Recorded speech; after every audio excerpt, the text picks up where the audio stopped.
Hello everyone, welcome back to my channel. इस video में हम पेडागोजी ऑफ बायोलॉजिकल साइंस का लेक्चर नंबर 5 देखेंगे।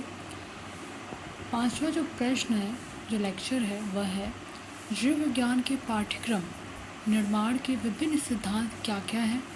अपने राज्य के माध्यमिक स्तर पर प्रचलित जीव विज्ञान पाठ्यक्रम की समालोचनात्मक व्याख्या कीजिए। ठीक है, यानी बेसिकली पूछा है कि पाठ्यक्रम क्या है। ठीक है, और जो है जीव विज्ञान के पाठ्यक्रम में के सिद्धांत क्या क्या हैं, तो इनके बारे में हमें इस प्रश्न में लिखना है। तो आइए जानते हैं पहले पाठ्यक्रम क्या होता है। पाठ्यक्रम, जिसको हम क्यूरिकुलम कहते हैं या करिकुलम भी बोलते हैं। ठीक है, पाठ्यक्रम जो शब्द है वो अंग्रेजी भाषा के करिकुलम शब्द का प्रवाची है। ठीक है, करिकुलम शब्द एक लैटिन शब्द है जिसका अर्थ है दौड़ का मैदान। ठीक है, शिक्षा के क्षेत्र में इसका तात्पर्य विद्यार्थी के दौड़ के मैदान से है। शिक्षा की तुलना एक दौड़ से की जाती है जिसमें पाठ्यक्रम वह दौड़ का मैदान है जिसको पार करके वह दौड़ने वाला अपने गंतव्य स्थान पर पहुंच जाता है। बहुत सारे विद्वान ने पाठ्यक्रम को परिभाषित किया, जिनमें से कुछ विद्वान हैं।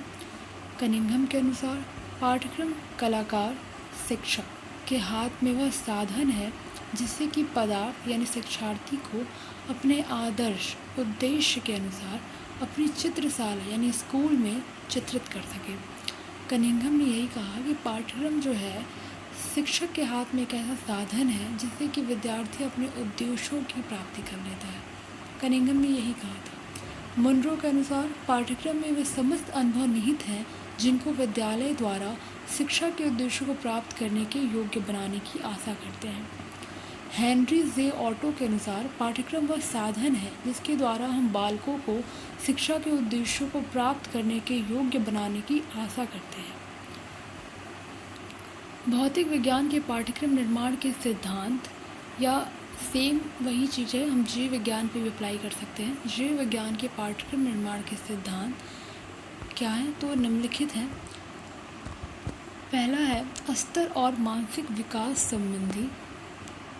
ठीक है, स्तर और मानसिक विकास संबंधी पाठ्यक्रम निर्धारित करते समय विद्यार्थी के स्तर और मानसिक विकास का ध्यान रखा जाना चाहिए। उम्र के साथ बालक की मानसिक और शारीरिक शक्तियों में परिवर्तन होते रहते हैं, अतः इनका ध्यान रखा जाना चाहिए। दूसरा है रुचि के अनुकूल। पाठ्यक्रम का निर्माण छात्रों के रुचि के अनुकूल होना चाहिए।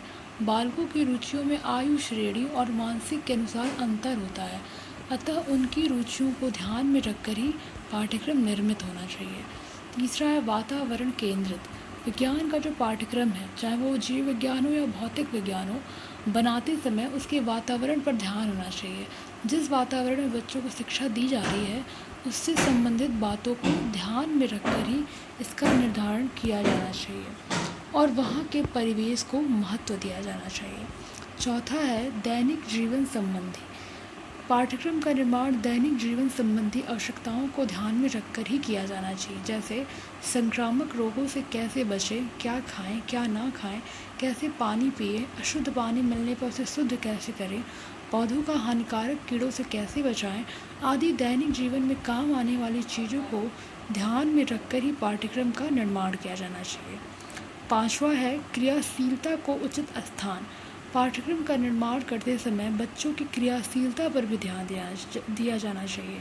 वे किन किन बातों से अधिक क्रियाशील हैं, प्रत्यक्ष ज्ञान, अनुभव ज्ञान, क्रियात्मक कार्यों में अधिक रुचि ले रहे हैं तो उन्हें उसी प्रकार का ज्ञान दिया जाना चाहिए, क्योंकि कोरे तथ्यों तथा रटा रटाया ज्ञान तो विद्यार्थियों के लिए निरर्थक बोझ है, अतः उनकी क्रियाशीलता को पाठ्यक्रम में उचित स्थान मिलना चाहिए। छठा है विभिन्न विषयों से संबंध।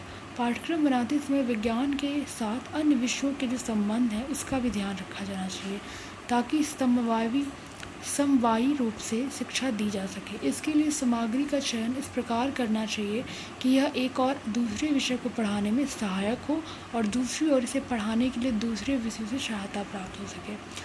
वैज्ञानिक दृष्टिकोण का ध्यान। पाठ्यक्रम में इस बात का ध्यान रखना चाहिए कि विद्यार्थियों में सही अर्थों में किसी कार्य को करने का वैज्ञानिक ढंग आ सके और वैज्ञानिक ढंग से किसी चीज़ के बारे में सोच सके। इसमें यह ध्यान रखा जाए कि विद्यार्थी जिस ज्ञान को ग्रहण कर रहा है उसका उपयोग सही ढंग से करना वह सीख जाए।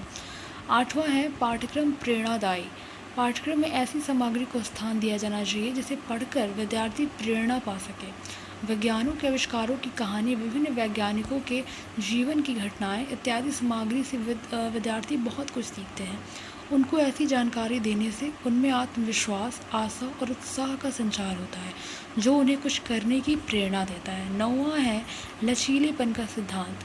पाठ्यक्रम में हमेशा कुछ न कुछ सुधार की आवश्यकता पड़ती रहती है, अतः पाठ्यक्रम में जड़ता अथवा अपरिवर्तनशील के स्थान पर लचीलापन का गुण होना चाहिए, जिससे इसमें समय की मांग के अनुसार आवश्यक परिवर्तन और संशोधन लाया जा सके। तो पाठ्यक्रम के जो सिद्धांत है वो ये 9 पॉइंट्स हैं। काफ़ी सिंपल शब्दों में ये यहाँ पे लिखे हैं, जो कि आप पढ़ सकते हैं और एग्ज़ाम्स में लिख भी सकते हैं। ठीक है, तो अगर आपको मेरी वीडियो पसंद आई हो तो मेरे चैनल को सब्सक्राइब करिए, साथ ही वीडियो को लाइक भी करिए और अधिक से अधिक शेयर करने की कोशिश करिए। ठीक है, नेक्स्ट वीडियो में हम पेडागोजी के नेक्स्ट लेक्चर के साथ मिलेंगे, तो हमारी वीडियो पे ऐसे ही बने रहिए। ठीक है, मिलते हैं नेक्स्ट वीडियो में। Thank you.